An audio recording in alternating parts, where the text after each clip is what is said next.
Не деген ысып кетті? Есік терезені аштала да қақпаны да ашып таста.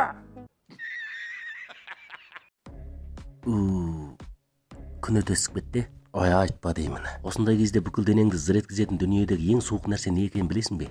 Матыңның ернеуі. Оны айттың досым, біз май жолға жұмыртқа қуырып жеп жатырмыз.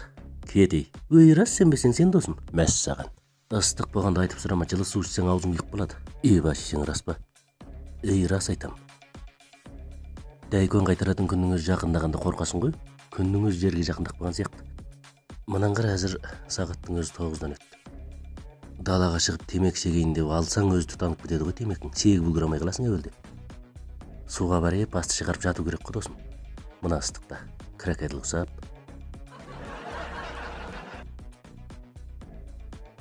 Байқа миың қайнап кетіп жүрмесін.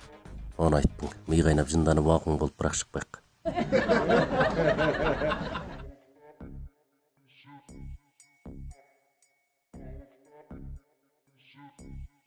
Ай, сенің де айтпайтының жоқ қой. Айтпақшы, машинаңда тиян-жоң жоқ болса, төбесін қырқып тыста, шашын желбіретіп, салқындап барасың.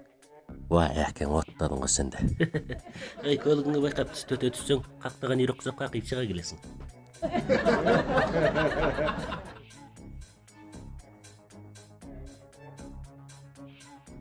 Ыстығын десе адамыз құстан әрең шыққан тұрса, жаз болып кеткен ма не?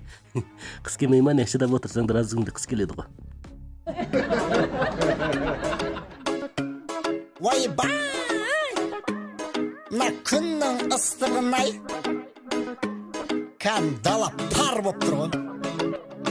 Бұндай кезде тек мұздай Золотая жизнь ғана көмектеседі. Кеттік! Ауа-райы ысып кетті жаман-ай. Кәндерді көмектеспей барамын, қайтып жүр екен шыдап жигули мен секілді. Қызықты мазмұн көрсеңіз қосылып алыңыз.